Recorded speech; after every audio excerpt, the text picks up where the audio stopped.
Okay, so. All right.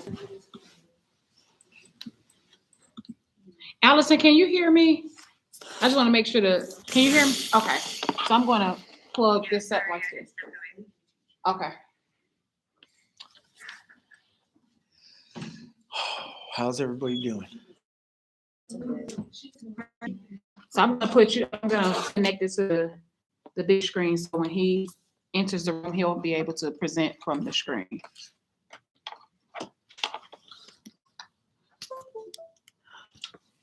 Let me move this.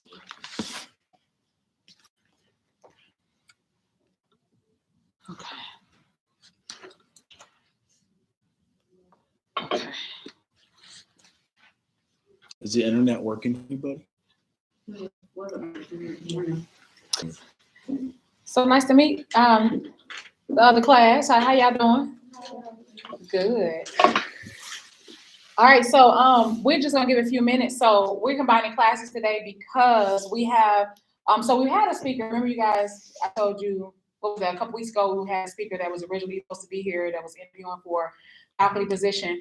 So that one, we didn't have that one, but we have a new one that's coming in today. His name is Dr. Dennerson, and so once he enters into the room, we're gonna kind of yield to him, and then he's gonna do like a presentation, so you guys will be able to kind of like watch it, and then Think if you would like to have him as a professor of social work. From your experience in social work. we collaborate in classes because we have a speaker. There, you can open it up, y'all want Did you to. find your 2-hour class? Yes. So he should be here soon. Unless if you unless if he interviewed with Dean Hobbs or Edison and This is the time they blocked out for him, though. correct. Unless you want to check real fast. You want to check with him? Yeah, nobody was in their room, but Okay. there you go. You gonna let me? Sure. Okay. So I'm trying to see if it's a way that he could see the class. Only if you turned around the computer. Okay. Should I turn the light off? Yeah. Okay. Yes. Hello, Dr. Dennerson. Nah, it's too good. Is your audio good or is yours? It not great? is. Okay.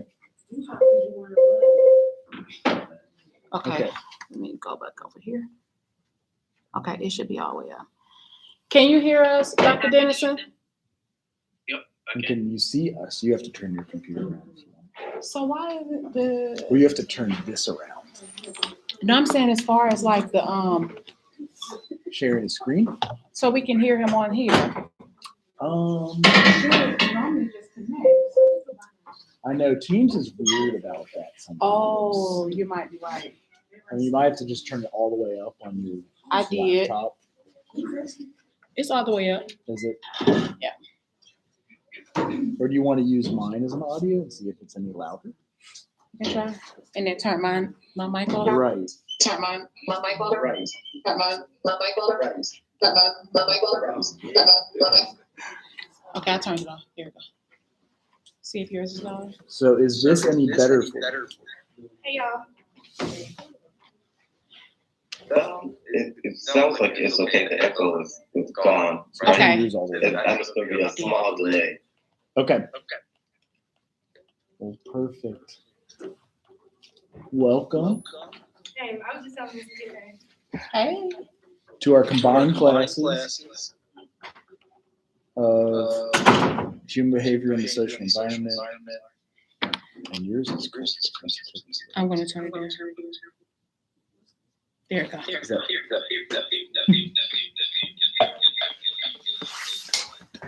And that is your mic. Yep, it's off. Yep, it's off. Yep, it's off. We're hearing the echo in the class. I think it's. So is that better now that it's? Yeah, that's good. I think once you mute, I think that it just can't have, with Teams, you can't have multiple mics on for the echo. Mine is always Okay. on. I know, I just keep hearing it. It's probably because it's two. You had to just sit your computer over there, another one. Okay. All right. Right.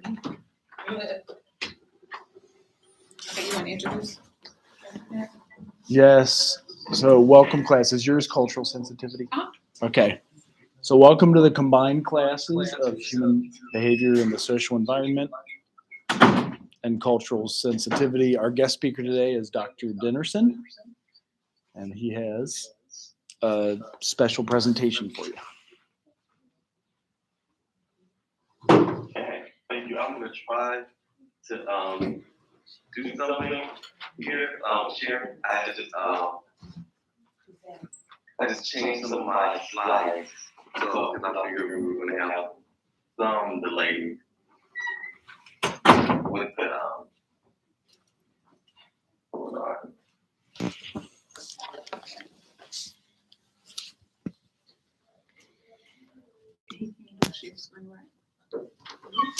I think so. I don't think it's live. Yep, I can hear you. It's on my end. Okay, we're just making sure you can share. I think you can share. Mhm. I was getting to it. My the teams is moving a little slow there. Okay.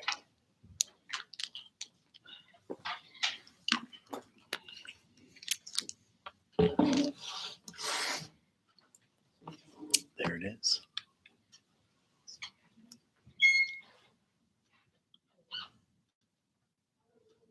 Okay. All right. You should be able to clear to see my slide.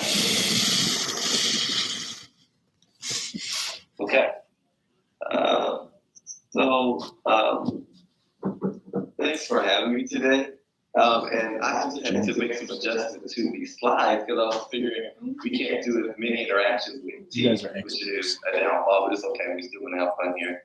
I am going to pull a snippet out of human behavior. So hopefully this is great. I wish that I could see more, but I know Teams is a little hard. So just bear with me because I love the interaction. Well, we're going to start with some genogram and just talk a little bit about that importance and the importance of how that is in behavior. So, is my volume okay? Can you all hear? Yes. Yes. Okay, good. All right, perfect. So, just a little bit about myself. I am from North Carolina, the state of North Carolina, the Tar Heel State. That's where I did my undergrad at North Carolina A&T State University, the largest HBCU there in the state of North Carolina. And currently, I live here in the state of Virginia.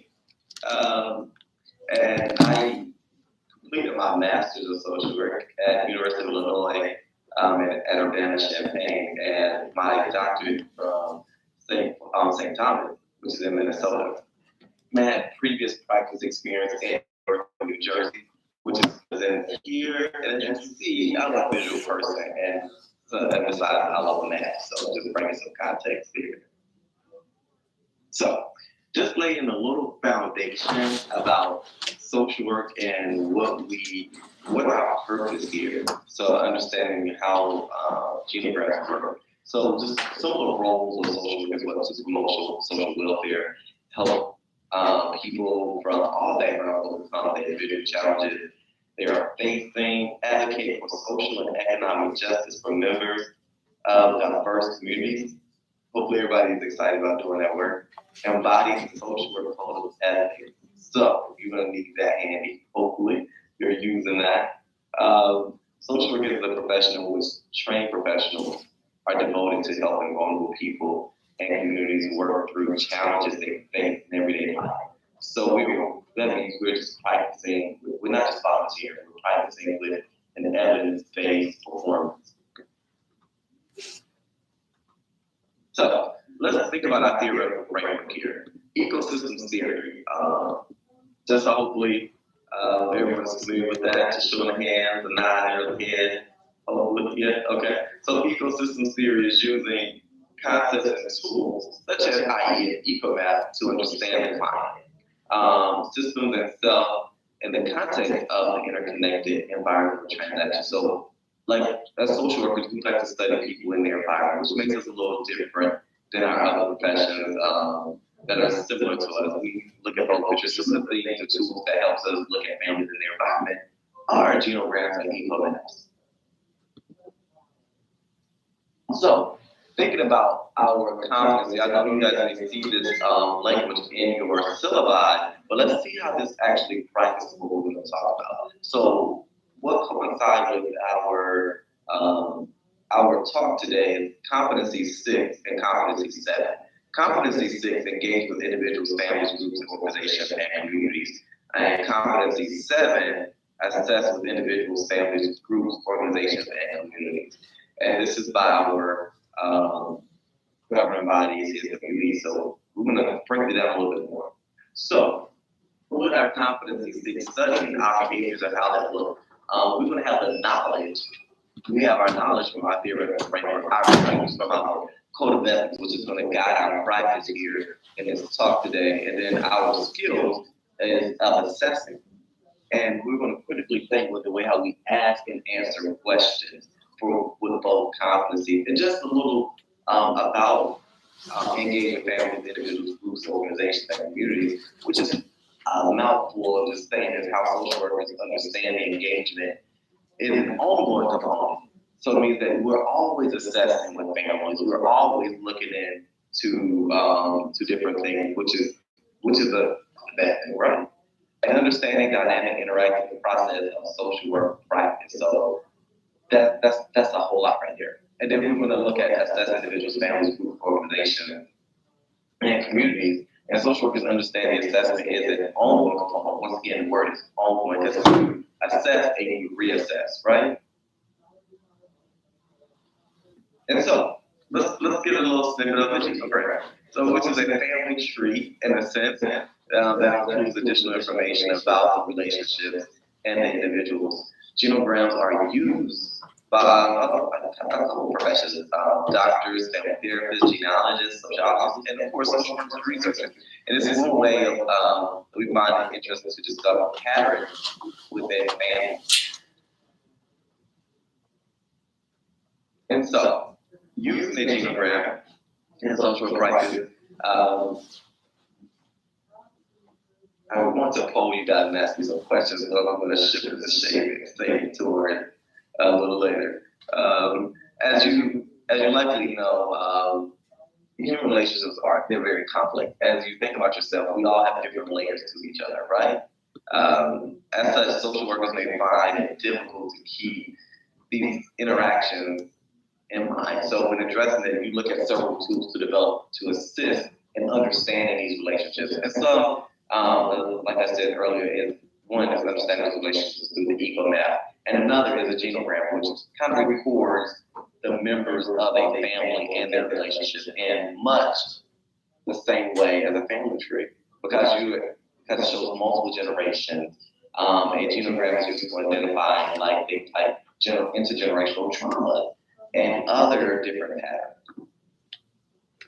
So, just a snippet of how a genogram looks. If you look here, see it's like the title of family, the boxes for a male, circles for female. You see the two double lines in the middle, and that's telling you about that relationship. So I want to pause there. So I want to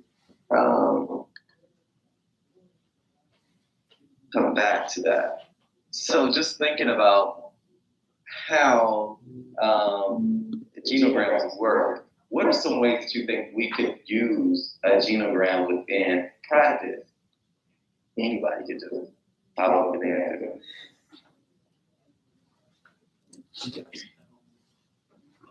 Good. It's just to determine like the relationship that the child has or whoever she is with other people. Absolutely. And so as working with children as a school social worker and child therapist, there's one quick way of assessing a kid and finding out different patterns. It's like just going to the board. Even sometimes working with adults, I draw on a whiteboard and just have them identify family members. We just start that conversation, start talking about different pieces of different parts of the family. So just thinking about some things. How many of you watch Howard or watch Howard? Yeah. Yeah. I love. Yeah. BMS. I watch Power. They said they watch Power and BMS. Oh, great. All right, so I'm watching BMF. So let's get you that's part of you guys. So let's talk about if I was a social worker we always a social worker for Terry or me. Let's look at the family. So we have the matriarch of the family is or the two parents. You have the mom. You remember the mom's name? Lucille. Lucille. So we have Lucille and one switch. So if you guys on a piece of paper or Lucille and one switch. And then we have what is each father's name? Charles. Charles and the other. And so we basically think they're 40, right? Yeah. Y'all think they're about in 40s? Yeah, probably. Yeah. Lucille, Charles. And so from Lucille and Charles, they have 3 kids. The oldest, so we'll put Meech to the left in a square. Then we will put what's the next son's name? Terry. Put Terry the next, and then what's the daughter's name? I don't know. It's Nicole. Nicole. Nicole. So look, we're building on this family tree already. So some of the parents that we already know, we know that Charles' family is not existing, but we know that Lucille has a mother that's still alive, and that's a strong relationship, right? Yeah. Right. And Lucille's mom has a strong relationship with Rand. Yeah. Cool. Okay. So I had a statement.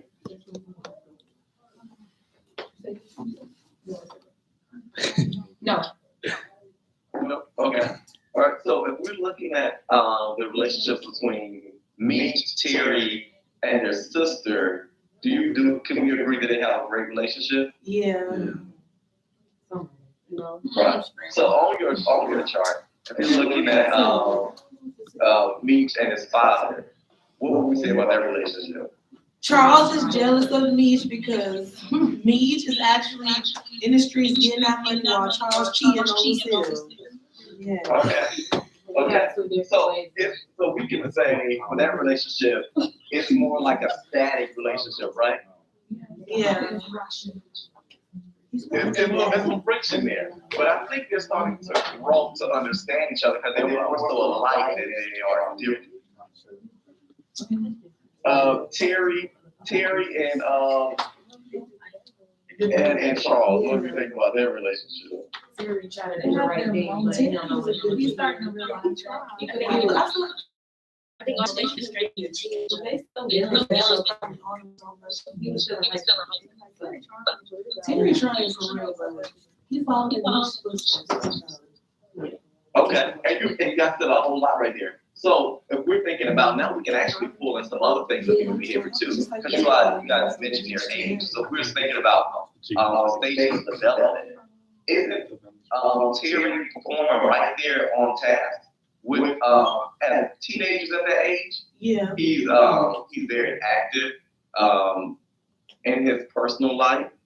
He also have a whole lot of indecisiveness. Not knowing what it is. He wants to be in school. He don't want to be in school. He wants to make money. He's very impressionable right now, right? What's about right about for teenagers about his age, just trying to figure things out. What about the sister? She got her own way. She wanted to go.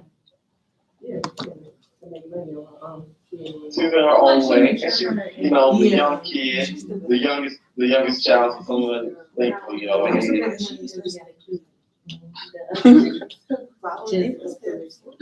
the last part again. Sorry. Oh, I was saying the sister wanted to help herself. And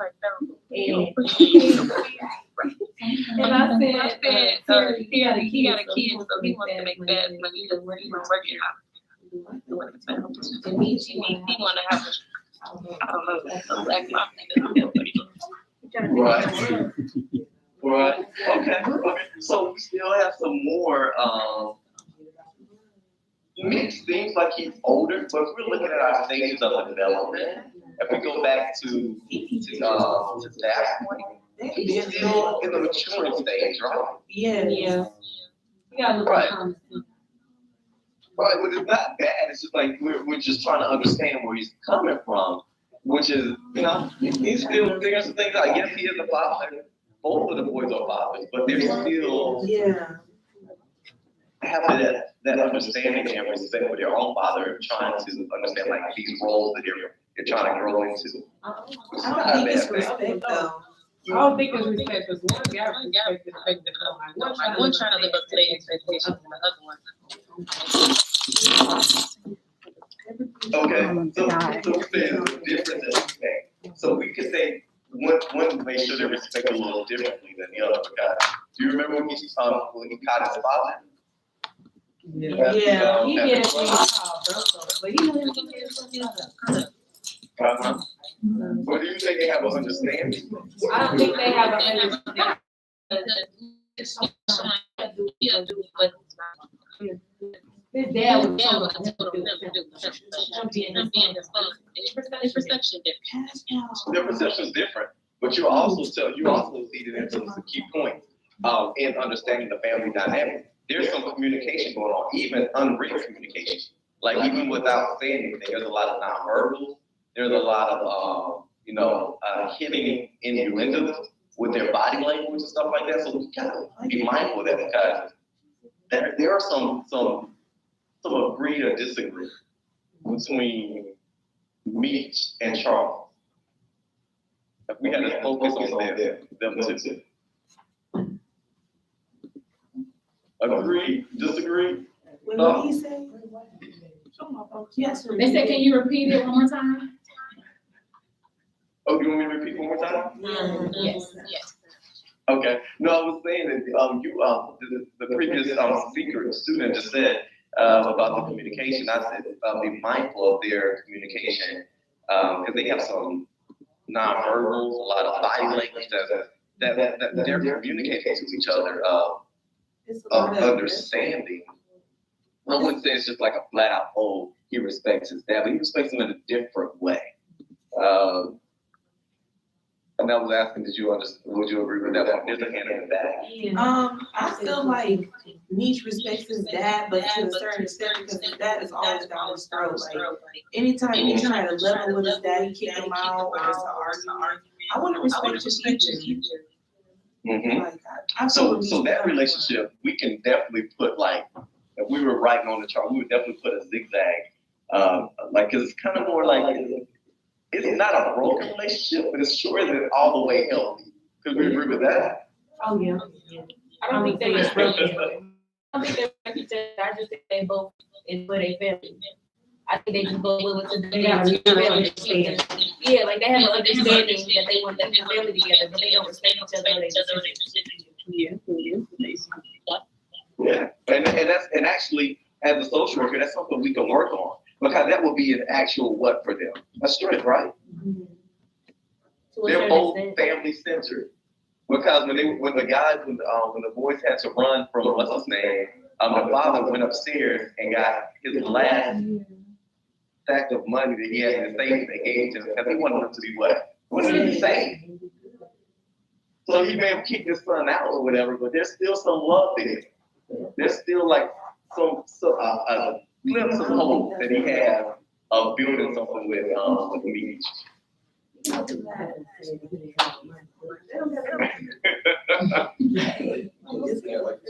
that is another story, right? That's another story that we pulled out that you didn't have the money. Because Lucille looked at him and was just like, hey, where you get this money? I'm working at Wendy's and everywhere else. And you just pulled out a whole. Can I ask you a question? So what would you say about Lamar? Lamar? Yeah. I think he is a psychopath. Well, so we had to do a genogram for Lamar. So right now he has no immediate family that we know of except for he has a strange relationship with the mother of a child. Basically, that's one. He has a stressful relationship with a friend who's helping him, but understanding where he's coming from, we don't have much information, so we would have to definitely explore a whole lot together. Now, are there some mental health concerns with Lamar? Absolutely. But is there enough information that we have to make a decision right now? No. I think we would need to sit down with him a couple times and find something out, because he's not giving us a whole lot. Because most of the time, Lamar is on what? He's doing what? Running. He's like in flight or fight mode. So we really haven't had a whole glimpse of his story, just a little bit with the last episode with him talking to the lady who we actually identified as love. But it's not so much clear because he ends up killing her. So we're still trying to figure out. She's trying to Correct. So I think we can know that we very well still know that Lamar has a drug concern, and he has a concern with Andrew. At this point, she's Right. But so when we're thinking about those patterns that we see, if we had to use her as our family, what are some patterns that you noticed right out the gate? With both guys that she's dating, both of them are similar in so many different ways. From Lamar to Meech, they both are in a drug world. They both have access to a substance use that she finds interesting. They both have ties to a kid they think is theirs. They both have. They both live in this environment that's influential with some people may deem not safe area, but they have a lot of similarities. So she would be an actual interesting case to explore. More so her than Meech and Lamar, because her patterns are kind of similar with both. So you guys see how we just kind of unravel these families from VMF just by using the genogram and just talking about those relationships. And it's the same thing how it would happen if you were using it with a family in practice. Similar. Some of the things that I usually do is just like you get families talking more so without just sitting there with a notepad like this saying, hey, tell me your first name, your second, your last name, your date of birth. You get more with the engagement of a tool. And a genogram is a form of an assessment. And we relate that to our theory, our competency, and our values as a culture, which is practiced from evidence-based. So you guys can give yourselves a round of applause, pat on the back for, practicing social work in the evidence-based practice way. Thoughts?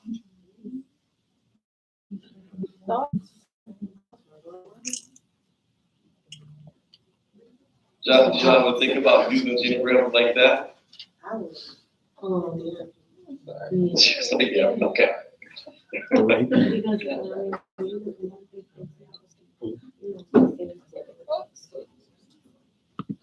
Okay, and so do you guys have any questions for me? Is that okay? Ms. Jackson, if I can ask that question? Okay. What do you practice at?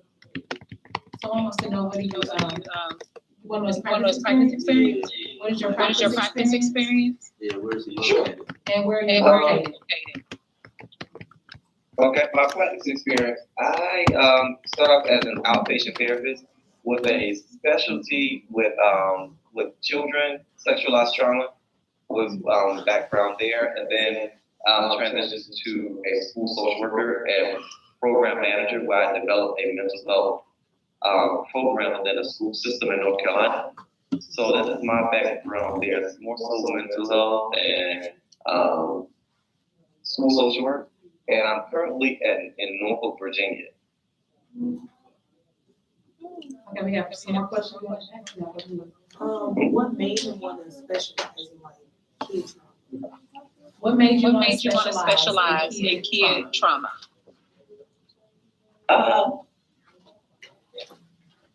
Great question. Because it was at first my whole like kids, but that was my area of practice.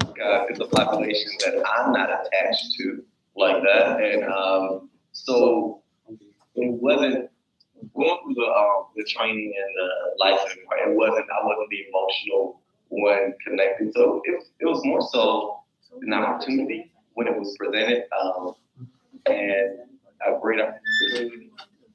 So I just jumped on it, and then from there I'm like, okay, I like it. It was cool. So that's how it happened.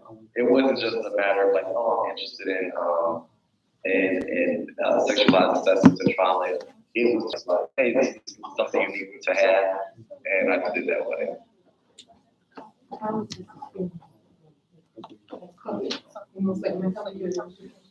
I have two questions. My first question is, if you do get this job, are you gonna relocate to Ohio or are you gonna be an online teacher? And then you want to say the first one? Okay, so if you get the position, are you planning to relocate to Ohio? That's one. Yes, yes, that is the requirement to relocate to Ohio. I can't say I was about to give you guys a nickname. I don't know any short acronyms for the area. So, but yeah, that is the idea. And my second one is, do you have any personal bias? Anything else you did for me?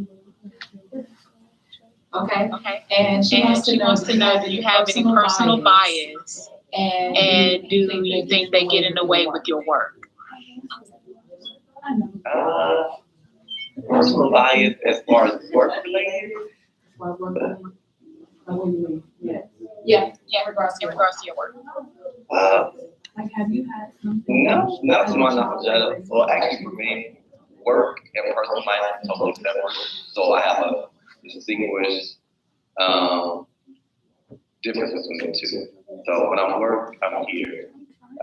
When I'm not, that's my time. So I don't do that. I've never had that bias. But it's a great question. Something to think about. You said you have a question.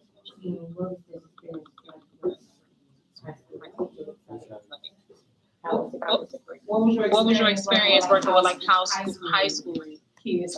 Like, what was that experience like? So the experience was different. Most of my experience was with elementary kids. So once I helped develop the program, I got promoted to an area coordinator, is what we used to call it. And so then I was over 2 high schools, 3 middle schools, and then 6 elementary schools. So my work with the high school more so was working with social workers and the counselor as a consultant. And I would come in on a couple of cases. So I saw like 1 or 2 cases from the high school level. High school, somebody else asked me this question. High school was pretty much, to me, I thought high school was kind of easy because most of the time it's preparing students for career, college, or they have some concern about development, or they want to talk about something that they want to share with their parents. And as long as you have a good rapport with high school students, it's not a problem. The times that I interact with high school students. Now, for you, what I would tell students coming in, you're working with teenagers or undergraduate college, you have to have a clear boundary there because you don't want to be misconstrued a different type of relationship. So that's something that you have to be mindful of. But yeah, and high school and elementary are pretty much the same to me. Okay, I have another question, 1 second.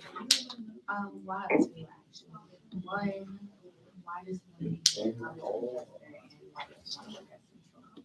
Okay, so why do you want to be, college professor and why Central State University? Okay. My first initial reason for wanting to be a professor was when I had student interns and I did a guest lecture at North Carolina Central, and the instructor was like, "You have to teach. The students just love engaging in the activities. They learn so much." So that sparked the interest in me wanting to teach. And because I love presenting, and I love the part of helping making lessons come to life. It's not just a lecture, it's just talking about it. So that's my reason for teaching. Why Central State? I'm an HBCU alum at Kennedy Pride, and my research interested in HBCU education. I'm at a point in my career that I'm ready for another leadership role, and I would further do that at an HBCU, and Central State presents itself with the opportunity, so that's why.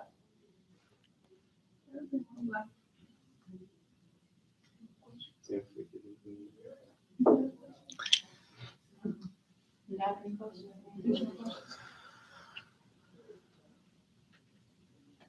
No more questions. I don't think we have any more questions on the floor. Anybody? So where do most of the students come from? Most of the students from Wilberforce, Ohio, they're from surrounding areas. Chicago, Columbus. We have Columbus, Detroit, Chicago. Every northern city. Indiana.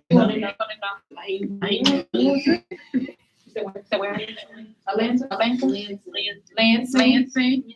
Okay. Michigan. Anybody else? Flint. Cincinnati. Akron. Akron. That's where the train derailment was. That's where that train blew up. So just everywhere, That train all around. crashed. Midwest. Oh, yeah.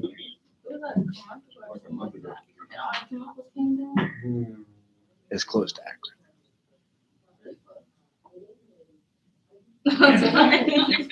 Don't go home for 2 months. So yep, I don't think we have any more questions. Okay.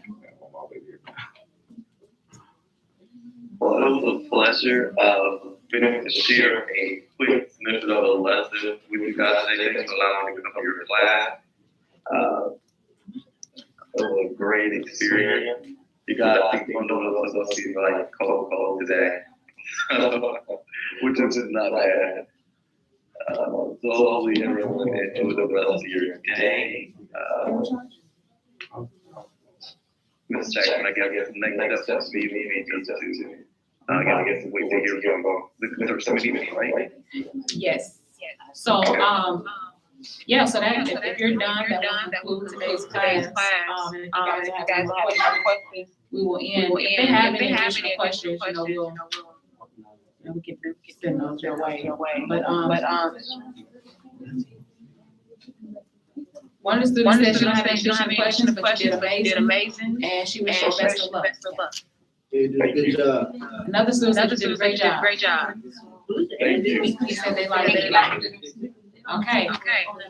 Oh. All right, Dr. Dennison, so we will conclude class. All right, thank you so much. Thank you so Have a much. great day. Same to you. We're good. All right, so that's cool. See ya.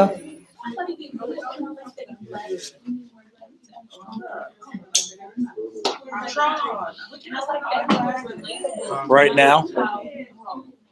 You want to log in?